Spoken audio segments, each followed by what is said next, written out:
Last week, we started a brand new message series called Based on a True Story, where we're taking some of the parables that Jesus told and kind of retelling them and trying to recapture some of the power of the stories that Jesus told. And one of the things I've recognized is that there is a great deal of power in stories. You know, stories have a tendency to do things that facts and history just can't do. Stories have the ability to move past our minds into our hearts. Stories have the ability to affect us at a soul level and to speak truths that no other medium can speak. I read one guy said, when you don't know how to say something, tell a story. Because it's true power in story. It touches us deeper than any other way of communicating. We can argue theology, and we can argue philosophy, and we can argue history, and we can argue interpretation, but at the end of the day, you can't argue with someone's story. Someone says, I once was lost, and now I'm found. That's their true story. I once was blind, but now I see. That's their true story, and it's not up for debate. I think Jesus understood the power of story better than anybody else I know, because Jesus spoke in stories. We call these stories the parables, and these parables are designed to speak these deep truths of the gospel to us, not just at a cognitive mind understanding kind of level, but to speak truth to our souls and to our hearts, to tell a story that will stick with us long after Sunday is over. And so Jesus tells these amazing stories, and he made them up. They're not true stories themselves, but they are based on true stories because they're based on our story. They're based on the collective story of all of God's people, and they're based on our experiences as human beings. And so Jesus tells these stories, and the true story located within them is the nugget that we're after today. Last week, we started with the story of the prodigal son. Now, if you've spent much time in church at all, you've probably heard that story before. Probably wasn't the first time you've heard that story, would be my guess. If you grew up in Sunday school, I'm sure you remember that story. If you've been to Vacation Bible School, you probably remember the little flannel board figures of the characters in that story, the father and the two sons. And the story was a familiar one to a lot of you. Today, you just heard a story that is much less familiar, would be my guess. Some of you were thinking, as Julie was reading the story of the shrewd manager, some of you were thinking, wait, that's in the Bible? I've never heard that story before. Nobody ever taught me that in Sunday school. Do you know why that is? Because you get to the end of the story and you go, wait, what? What? So we're going to jump into this story today. It's interesting to me that the parable of the shrewd manager in the book of Luke is told right after the parable of the prodigal son. So the parable of the prodigal son ends at the end of chapter 15, and chapter 16, verse 1 of Luke is Jesus telling this story of the shrewd manager. Now, if you were here last week, you may remember that when Jesus was telling the story of the prodigal son, there were two audiences. There were the tax collectors and sinners over here, and there was the Pharisees and the teachers of the law over here. Something happened between the end of chapter 15 and the beginning of chapter 16 where the audience shifts just a little bit. The tax collectors and sinners, they heard this true story about God loves you. And they believed it.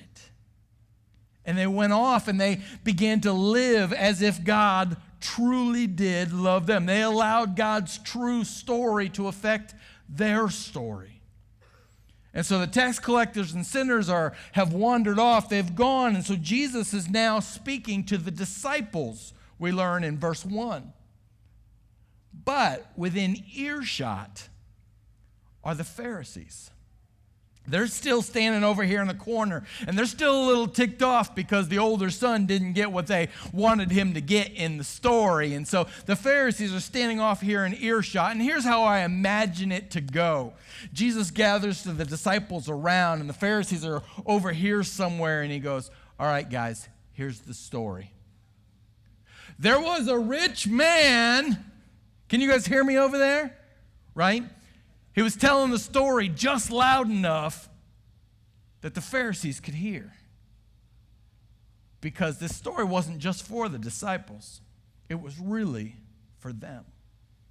The Pharisees, who Luke describes as those who loved money. So Jesus starts telling this story, and I love it because there's no real setup. There's no question that Jesus is answering. There's no context to the story other than the story of the prodigal son. And Jesus just launches into this story in chapter 16, verse 1. He said, there was a rich man who had a manager.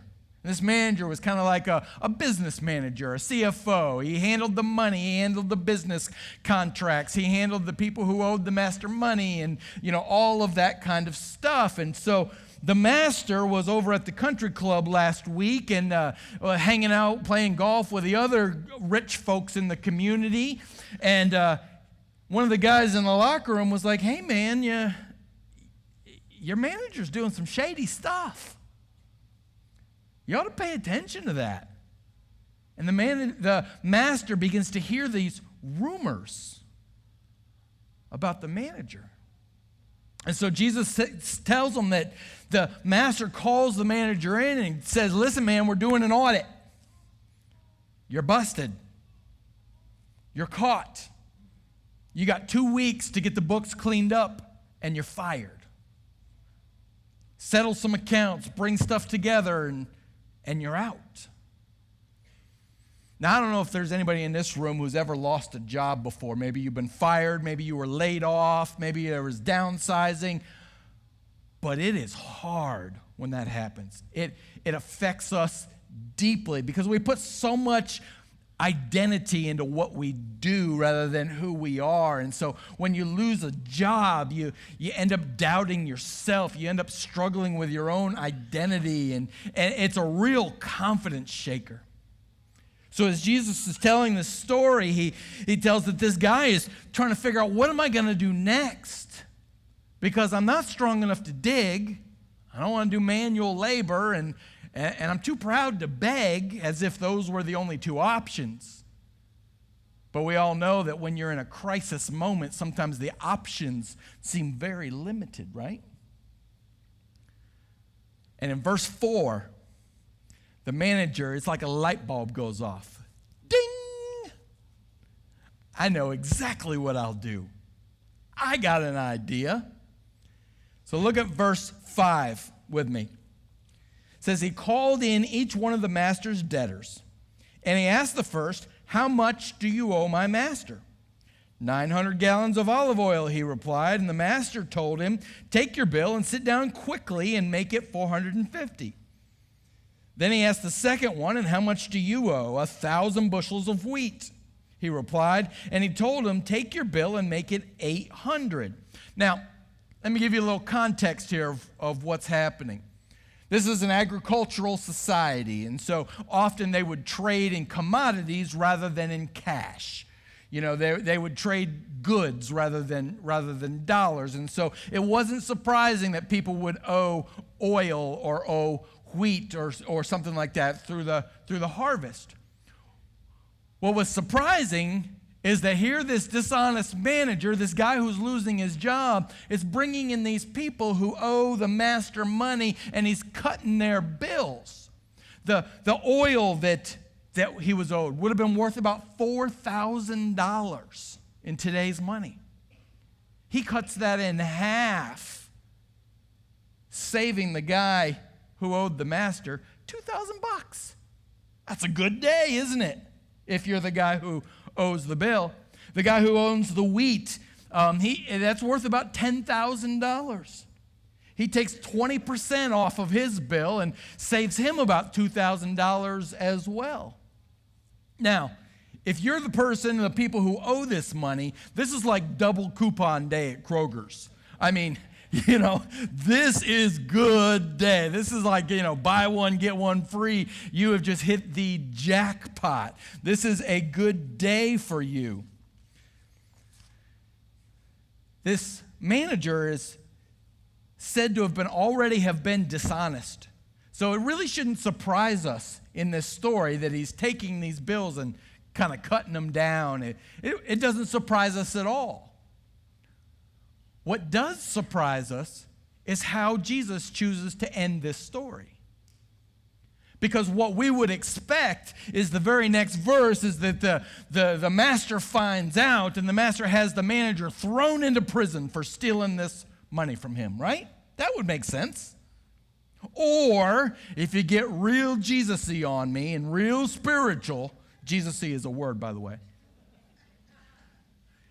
You get real spiritual, you might even go to the place where you think, okay, here's what's going to happen. Jesus is going to end the story where the master forgives the dishonest manager and pays what's due himself and pays the price himself, kind of a setup towards the cross. That would make sense to us too. But listen to how this story ends. Verse 8. The master commended, he complimented, congratulated, he encouraged, he praised, he celebrated, he applauded the dishonest manager because he had acted shrewdly. For the people of this world are more shrewd in dealing with their own kind than are the people of the light. Now, am I the only one in the room who's going, wait, what? Did I hear what I think I just heard? Did Jesus just approve of dishonesty? Did Jesus just congratulate somebody for stealing? Is that what we just read here? That doesn't sound right. But I mean, that seems to be what those words are saying. Now, I want to take a minute and tell you what's really going on in this story, and then I want to tell you why it matters. On Wednesday nights, every Wednesday night, we have this great Bible study. It meets down in John Wesley Hall, and this is the kind of thing we do every Wednesday night. We take hard scriptures like this one, and we open them up, and we dive into them, and we dig down deep, and we look backwards, and we look forwards, and we struggle with it, and wrestle with it, and we ask the hard questions, and the goal is, at the end of the night, some of us are going, now I get it. That doesn't always happen, but that's the goal. I hope you'll join us on Wednesday nights as we dig deep into questions just like this. But let me tell you a little bit about what's happening in this story. The people of Israel are working under Torah law. The first 5 books of the Bible, Genesis, Exodus, Leviticus, Numbers, and Deuteronomy, there's a lot of law found in there. They called that the Torah, or God's law. And so that was the foundation for how they worked and how they lived in community with one another. And in Leviticus chapter 25, you find these verses. If any of your fellow Israelites become poor and are unable to support themselves among you, help them as you would a foreigner or a stranger, so that they continue to live among you. Do not take interest or profit from them, but fear your God, so that they may continue to live among you. You must not lend money at interest or sell them food at a profit. For I am the Lord your God, who brought you out of Egypt to give you the land of Canaan and to be your God. This dishonest manager wasn't dishonest because he cut the bills down. He was fired because he raised the bills in the first place with illegal interest. Do you see what's going on here? So the people actually only owed, 450 gallons of oil or 800 bushels of wheat. And so the manager was taking some kickbacks on top of his paycheck. And this was illegal according to Leviticus. Now, let me be clear. Though it was illegal, it happened a lot. I know that never happens in our society and in our culture, but back then, people were worse than we are, so they weren't smart as us. If you're not feeling the sarcasm there, you'll catch up. And so what's happening here is this dishonest manager has been adding on to the bill and taking that skimming off the top and taking that for himself, and he got caught doing it. And the reason he got caught is the exorbitant amounts, 50%, 100% at one point. He increased the bill. And he got caught. So he says, now what am I going to do? I'm in this crisis moment. You ever been at a crisis moment? You come to a fork in the road and you know you got two options. Here are the two options facing this dishonest manager. Option number one, keep doing what I've been doing. I'll leave with about $4,000 in my pocket.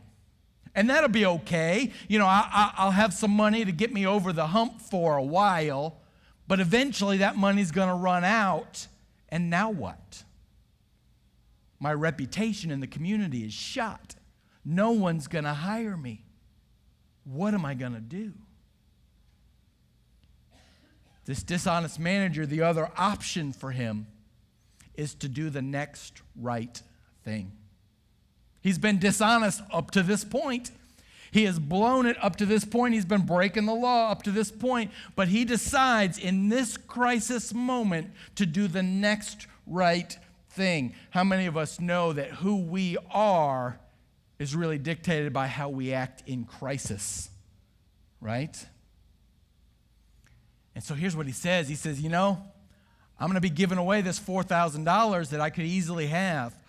But as I do this, what's going to happen is I'm going to gain friends. People are going to say, wow, you're really treating me with honesty and with integrity. Maybe I could hire you. And so that's what's happening in this story. This is why the master commends the dishonest manager, because he acted shrewdly or sensibly or prudently. He wasn't dishonest because he changed the bills. As a matter of fact, that was the first honest thing he'd done in a long time. Here's why this matters to Jesus. I love this parable because, one, it makes you think. It's one that if you just read it and you didn't dig into it, you could really end up in a bad place, right? If you just read on the face of this, you could end up saying, whoa, so I guess God wants us to take advantage of people, and cheat people, and I guess that makes sense. But that's not the heart of God at all, is it?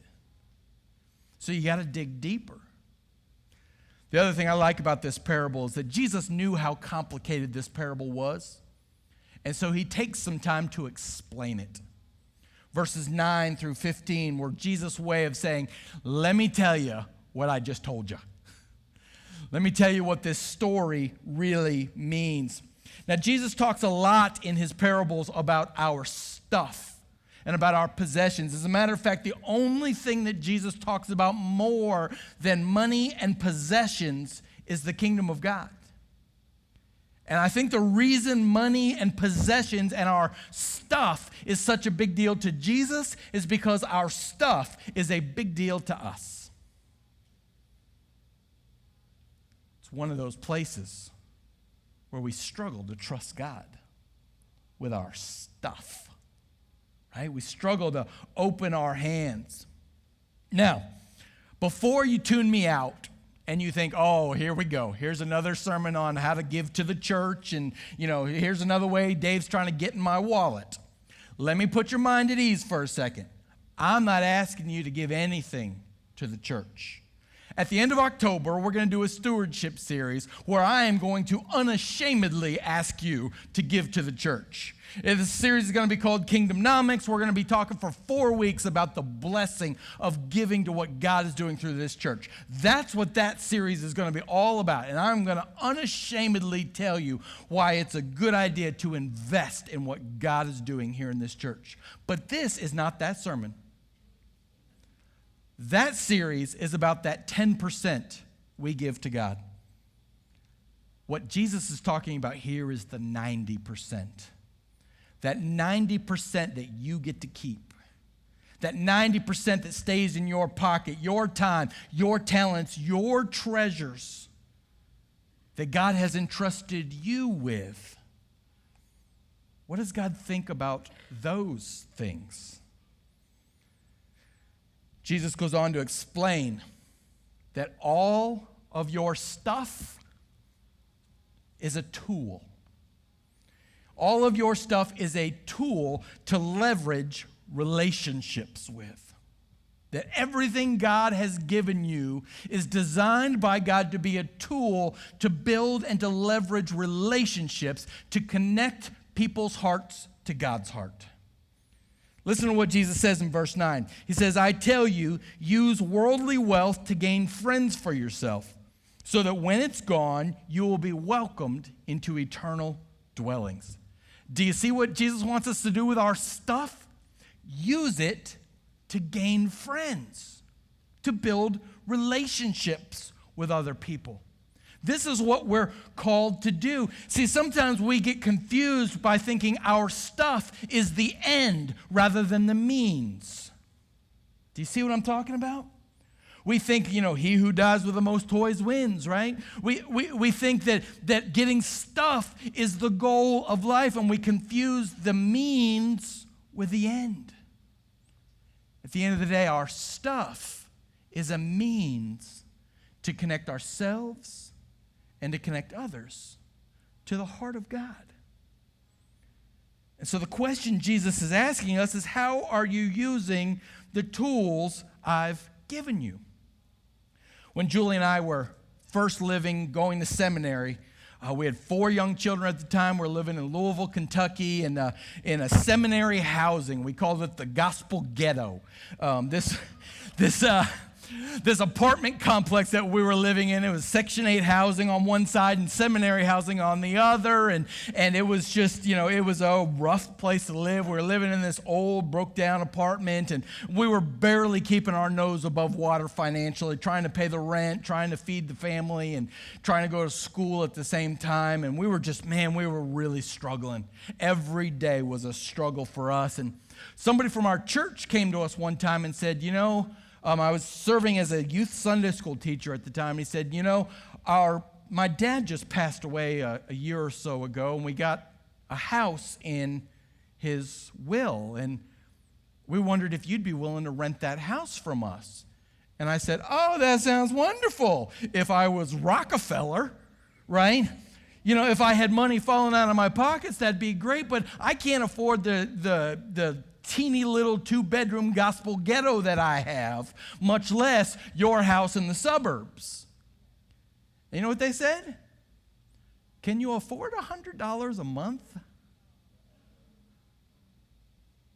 And I'm like, wait, what? And here's what I realized. This was not them trying to make a profit. This was them recognizing that the stuff they had was a tool to connect people to God's heart. It was their way of saying, we want to make a difference in the world, and we think we can do that by supporting what God is doing through you and your family.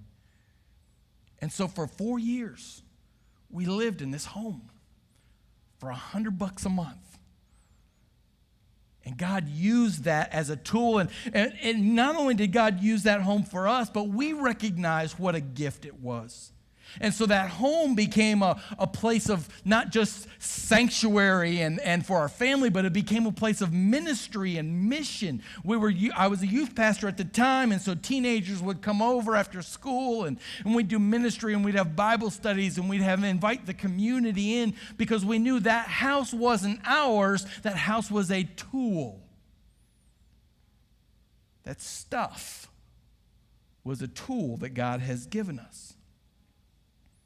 We all have stuff. And I think the challenge is God saying, you know what? What would happen if you started to use your stuff for me? Now, some of our stuff we're willing to use for God. But let's be honest, we all have that stuff that's a little off limits, It's like the guest towels, in the bathroom that no one's allowed to use, even the guests, right? Who gets to use those?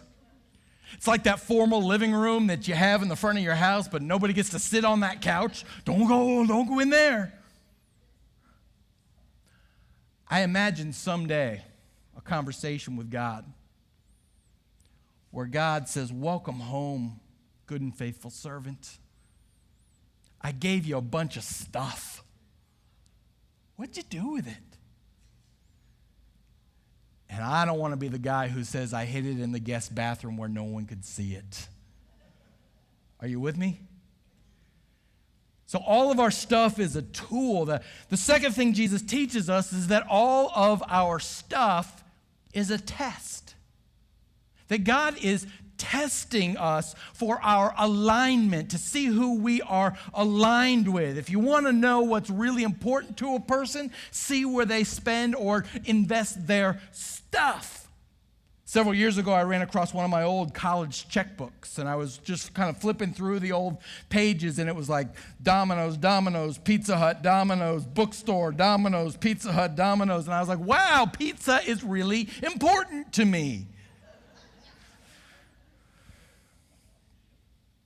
Listen to what Jesus says about this test God is giving us.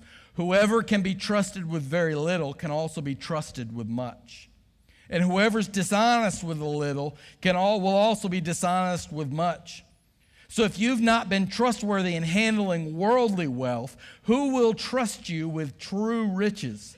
And if you've not been trustworthy with someone else's property, who will give you property of your own? See, all the stuff we have is a test from God. It's God saying, I'm going to give you a little. And we've all been given a little. Now, I know we like to compare ours to other people's, and mine's more little than yours is. But at the end of the day, when we compare our stuff to God's stuff, we've all been given a little. Amen? We've all been given a little. And here's the good news about that. God is a God who does a lot with a little. God's the God who feeds thousands with one kid's lunch. And so God said, I'm giving you a little. And I'm giving you some pretty insignificant stuff. This is all stuff, you can't take any of it with you. It's all staying here. You know, none of it at the end of the day is really going to matter. So I'm going to give you a little bit of insignificant stuff. And I want to see how you do with it. Because here's the deal, church. God is telling us, I've got something for you that will blow your mind. I've got something for you that this worldly wealth, you know what the King James version of worldly wealth is? I love this. Unrighteous mammon. Sounds all scary, right? This is how God sees our stuff, as this unrighteous, just kind of junk. And God says, if you do well with this little bit that I've given you, you can't believe what I have in store for you. I'm going to see how you do, because I want to trust you, not just with your stuff, but with my stuff. And God says, my stuff will blow your mind. So our stuff is a test. It's a trust test. Now, this summer, we did something similar at our house. Julie and I, we went to a conference for 6 days up near Lake Erie, and we left our son Ben home alone for 6 days. 17 years old, all right? Now, he understands our rules, he knows our structure, our boundaries, and so we had this opportunity. And before we left, now hear me also, church, we had sisters looking in on him and neighbors, and we're not stupid, right? But we told Ben, we pulled him aside and we said, hey, listen, man, here's the deal. This is a golden opportunity for you. Getting ready to start your senior year in high school. Things are, you're looking for some freedom in life. If you handle this week well, stay within our boundaries, follow the rules, do what you're supposed to do. If you do well here, your senior year is going to be amazing. But if you blow this, I will make it my personal mission to destroy your social life. because I'm that dad. He did great. He did great. I want to tell you, I'm proud of him. He did really well. Maybe when he's 30, he'll tell me otherwise, but until then, we're just going to go with the story that he did great. And because of that, because we could trust him with a little, he's got a ton of trust in our house. He says, Dad, I'm going here, and I don't have to GPS his phone anymore because I can. So here's the deal. God is saying, what are you going to do with your stuff? This is a test. You put so much energy and focus on this stuff that at the end of the day is going to burn up and be useless. You can't take it with you. You've never seen a U-Haul behind a hearse, right? You know.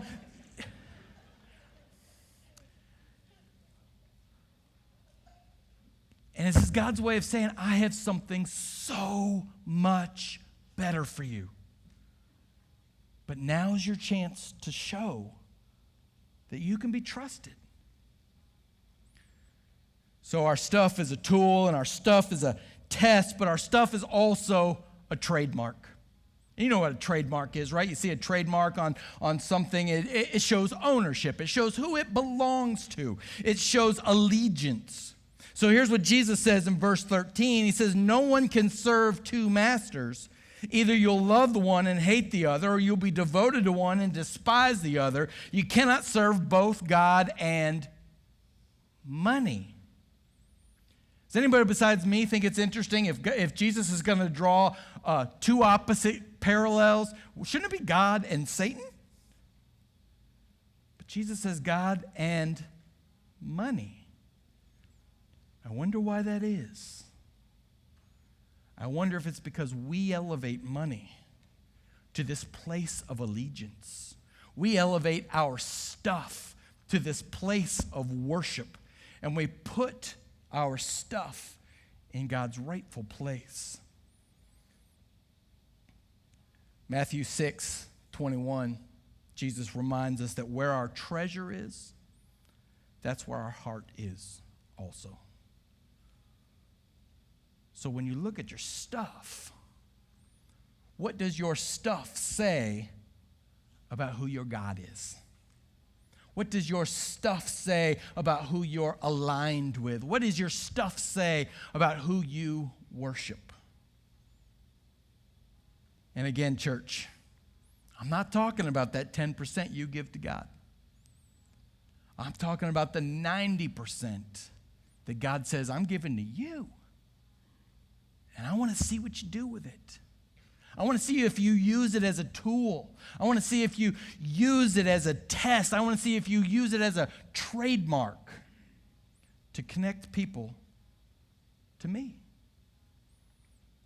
I heard once that you make a living by what you earn, but you make a life by what you give. And so at the end of the day, though we're talking about that 90%, we all recognize that 100% of it belongs to God in the first place. It all came from God. It's all because of God. And so we have the opportunity to use our stuff in a way that makes a difference. Now, I love that Jesus had the Pharisees sitting over here in a corner, talking all loud so they could hear. These Pharisees who loved money, they were sneering at Jesus, and here's how he ends the story. He said, you are the ones who justify yourselves in the eyes of other people, but God knows your heart. What is highly valued among people is detestable in God's sight. So I don't know what you've heard today, but I want to challenge you with those last words of Jesus.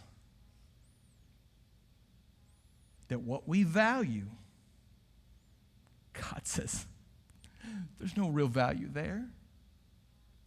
Put your trust in me. Because at the end of the day, here's a true story. You can trust God with your stuff. You can trust God with your stuff.